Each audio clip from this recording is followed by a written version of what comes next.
पकड़ो पकड़ो पकड़ो, अरे बच्चे को लेकर भाग गया, पकड़ो। अरे क्या हुआ भाई, सुबह सुबह अपने गांव में ये शोर कैसा? अरे किसी के घर में चोरी या डकैती हुई है क्या? नहीं भाई, ध्यान से सुनो, लोग ढोल नगाड़े पीट रहे हैं, शायद कोई जंगली जानवर हो। पंडित ज्ञानचंद उधर से ही आ रहा है, आओ उसी से पूछते हैं।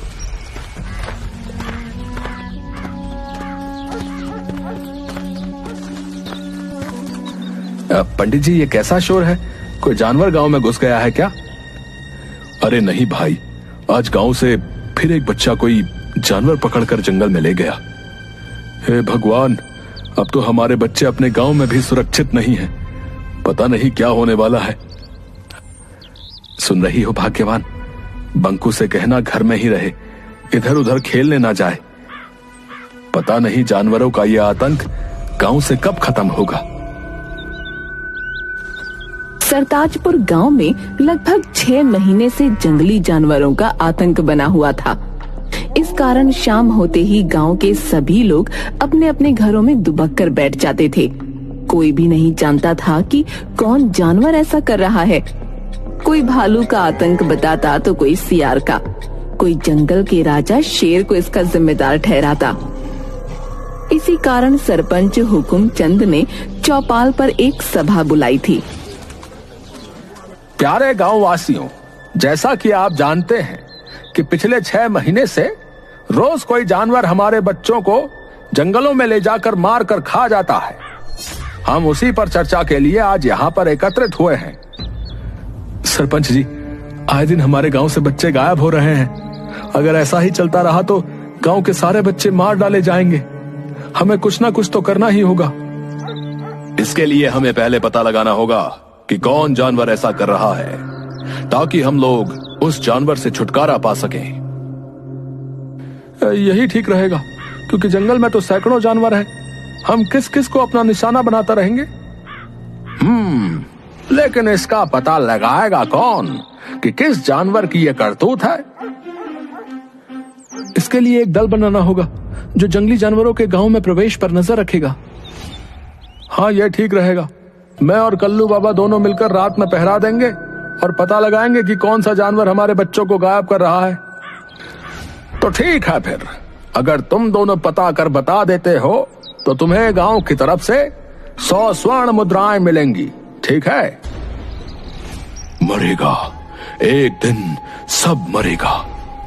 ए बगले, चल भाग यहां से। जब से हमारे शमशान में रहने आया है, तब से ही पूरा गांव समस्याओं से घिरा है। भोगा एक अजीब सा डरावना व्यक्ति था,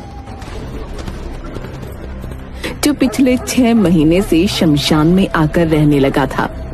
कई बार शमशान के कुत्तों को मारकर खाते हुए देखा गया था। कुछ लोग इसे औघर बताते थे। कल्लू बाबा और जग्गी रात में गांव के बाहर पेड़ के मचान पर चढ़कर पहरा दे रहे थे। तभी सुबह करीब 4 बजे जंगल की ओर से कुछ खरखराहट की आवाज आती है। कल्लू बाबा, झाड़ियों के झुरमुट से कुछ आवाज आ रही है, चलो चलकर देखते हैं। हाँ चलो, तुम आगे चलो, मैं पीछे से देखता रहूंगा, ताकि पीछे से कोई जानवर तुम पर हमला नहीं कर सके।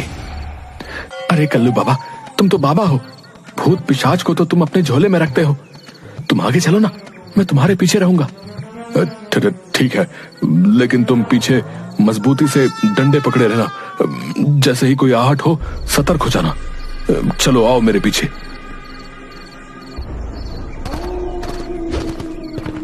भूत पिशाच निकट नहीं आवे, महावीर जब नाम सुनावे।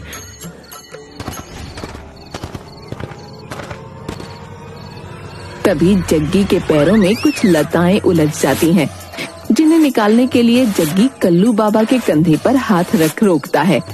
कल्लू बाबा को लगता है कि कोई भूत उसे पकड़ रहा है। वो चिल्लाते हुए भागने लगते हैं। भूत भूत भूत, बचाओ बचाओ। जग्गी तुरंत पीछे मुड़कर भागना चाहता है। तभी कल्लू बाबा बचाओ बचाओ करते हुए पीछे मुड़कर जग्गी के गले को पकड़ लेते हैं। उसकी पीठ पर चढ़ जाता है।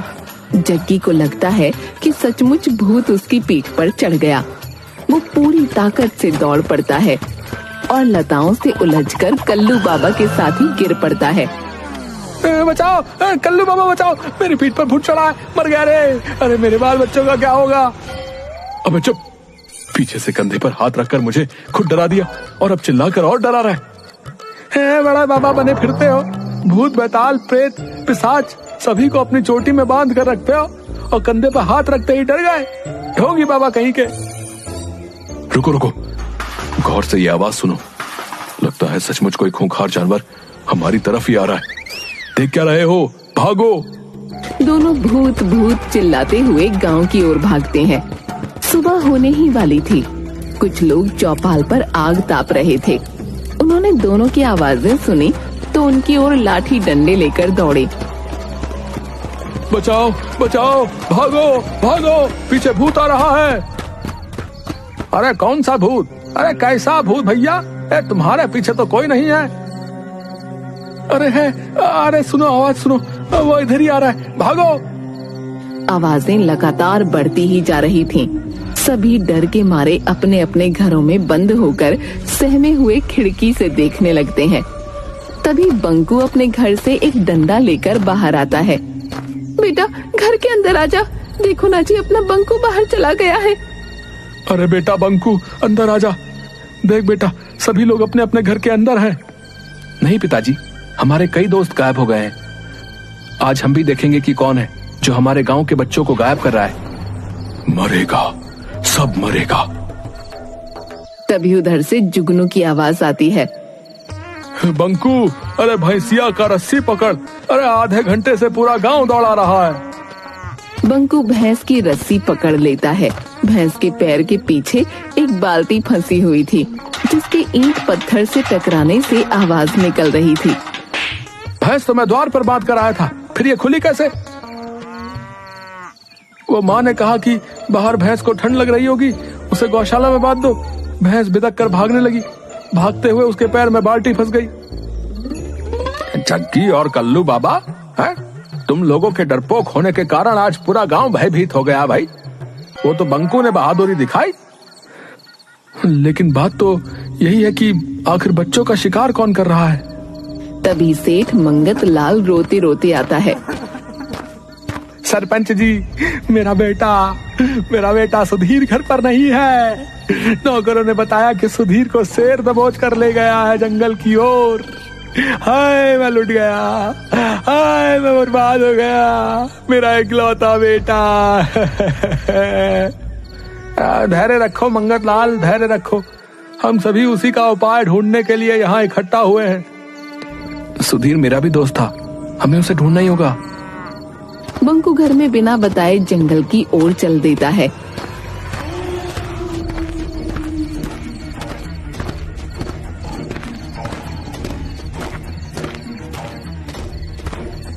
एक नदी किनारे रुककर बंकू पानी पीने लगता है। तभी एक काला नाग उसे डस लेता है। उसी समय तपस्वी देवराज वहाँ से गुजरते समय बंकू को तड़पता देख उसके पास आ जाते हैं। सांप को पानी में जाता देख तपस्वी देवराज तुरंत समझ जाते हैं कि बालक को सांप ने काट लिया है। वो अपने हाथों से डसे हुए स्थान पर हाथ फेरते हैं। बंकू तुरंत उठकर बैठ जाता है। तुम कौन हो बालक? इस घने जंगल में कैसे आ गए? प्रणाम महाराज, मैं बंकू हूँ। मेरे गांव से प्रतिदिन एक बच्चे को इस जंगल का शेर लाकर मारकर खा जाता है। मैं उसे ही खोजने आया हूँ। तुम्हारे इस नेक कार्य से मैं प्रसन्न हुआ। जाओ, मेरा आशीर्वाद है कि कोई भी तुम्हें मार नहीं सकता। जानवर के सामने तुम में उससे 10 गुना शक्ति आ जाएगी। बंकू वहाँ से चलकर शेर की गुफा के सामने उसके गांव के बच्चों का बहुत सा कपड़ा पड़ा दिखाई देता है। वो जोर से चिल्लाता है, बच्चों का शिकार कर खाने वाले कायर शेर, बाहर निकल। दम है तो मुझसे मुकाबला करके दिखा। अबे पिद्दी बालक, भाग जा यहाँ से। शायद तू मुझे नहीं जानता। मैं कायर नहीं, मैं जंगल का राजा शेर हूँ। जा, इस गलती के लिए मैं तुझे माफ करता हूँ। जा अपने गांव लौट जा। अच्छा, तो अभी भी बड़ी बड़ी बातें निकल रही हैं। क्या राजा का यही काम है कि निरीह बच्चों को चुपके से उठाकर ले आए और उसे खा जाए? एक बार कह दिया ना कि मैं ऐसे कायरों वाले काम नहीं करता। शायद तुझे तुम्हारी मौत यहां खींच कर लाई है। क्यों? एक बालक के सामने अपने कुकर्मों को बताते हुए शर्म आ रही है? बस बहुत हो गया, अब मैं और बर्दाश्त नहीं कर सकता।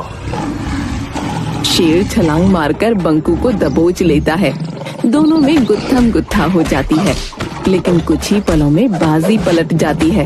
तपस्वी देवराज के दिए हुए वरदान की वजह से बंकू शेर से जीत जाता है।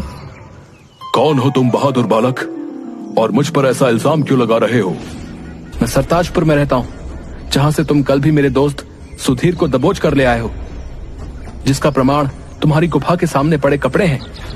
हाँ, इसको तो मैंने भी देखा है, पर ज्यादा ध्यान नहीं दिया। शेर तुरंत अपने गुप्तचर सियार को बुलाता है। गुप्तचर सियार, पता करो कि कौन मेरी गुफा के आगे ऐसी घटिया काम करके कपड़े फेंकता है। महाराज, ये काम किसी आदमी का है। देखिए, कोई कपड़ा फटा हुआ नहीं है, सभी कपड़े सही सलामत खोले गए हैं। जबकि अगर जानवर करता तो कपड़ों के चीथड़े होते। देख लिया, कोई हम जानवरों को फंसाने के लिए ऐसा काम कर रहा है। ठीक है, लेकिन आखिर ऐसी घिनौनी हरकत कौन कर रहा है? मैं सामने पेड़ पर से आज रात नजर रखूंगा। रात भर बंकू मचान पर जगा रहता है, लेकिन वहाँ कोई नहीं आता। करीब 4 बजे उसे नींद लग जाती है और वो सो जाता है। तभी चिड़िया की आवाज सुनकर बंकू जग जाता है। वो देखता है कि कंबल ओढ़े हुए एक आदमी सुधीर के कपड़ों को शेर की गुफा के आगे फेंक रहा है। बंकू मचान से उतरकर उस आदमी को पकड़ लेता है। भौंकता कहाँ है? जरा अपना चेहरा तो दिखा। भोगा, तुम तो गांव के सारे बच्चे तुम ही गायब कर रहे हो। मरेगा, सब मरेगा। अब कोई नहीं मरेगा, अब बस तू ही मरेगा। इतना कहकर बंकू जोर से भोगा के पेट में मुक्का मारता है, लेकिन भोगा को कुछ नहीं होता। अलबत्ता भोगा के एक मुक्के से वो बेहोश हो जाता है। समय पर शेर के आ जाने से भोगा वहाँ से भाग जाता है। उठो बालक। वो कहाँ गया? वो तो भाग गया। बंकू तपस्वी देवराज की कुटिया पर जाकर, प्रणाम महाराज। आदमखोर शेर को मार डाला तुमने? नहीं महाराज, आदमखोर शेर नहीं, आदमखोर शमशान में रहने वाला भोगा है। लेकिन आपके वरदान ने उस पर क्यों काम नहीं किया? मैंने वरदान दिया था कि जानवर के सामने तुम में उससे 10 गुना शक्ति आ जाएगी। ये आदमी पर लागू नहीं होता। उस भोगा में तो बहुत शक्ति है, उसे परास्त करना मुश्किल है। भोगा ने एक ऋषि को खाने में मांस दे दिया था। तब ऋषि ने उसे शमशान का मांस खाने का श्राप दे दिया था। उसको मारने का क्या उपाय है महाराज? वो सिर्फ बेल के पेड़ की लकड़ी से बने औजार से ही मर सकता है। लेकिन उसे मारने के तुरंत बाद 200 गज उसकी परिधि से बाहर निकलना होगा, नहीं तो सामने वाला भी मर जाएगा। बंकू बेल के पेड़ की लकड़ी को नुकीला करके भाला बना लेता है और चीते पर बैठ शमशान पहुंच जाता है।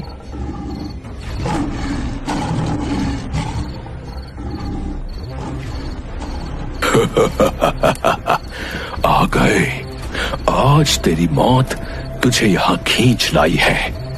अभी तुम्हारे दोस्त सुधीर को ही खाने जा रहा था, लेकिन अब पहले तुझे खाऊंगा। चीते, तू भाग जा, नहीं तो तू भी मारा जाएगा। पहले तू बचकर दिखा, ये ले। बंकू भाले से कई बार वार करता है, लेकिन भोगा को कुछ नहीं होता। बालक, हो गई हसरत पूरी। अब तू मेरा शिकार बनेगा। तभी अचानक तपस्वी देवराज वहां प्रकट होते हैं। बंकू, भाले को उसकी नाभि में मारो। बंकू जैसे ही भोगा की नाभि में भाला मारता है, एक विस्फोट होता है। बंकू तुरंत चीते पर बैठकर 200 गज दूर हट जाता है। भोगा का शरीर वहीं भस्म हो जाता है। बंकू को सुधीर के साथ आते हुए देखकर गांव वाले खुशी से उछल पड़ते हैं। सेठ मंगत लाल और सरपंच हुकुम सिंह बंकू को इस कार्य के लिए 500 स्वर्ण मुद्राएं देते हैं।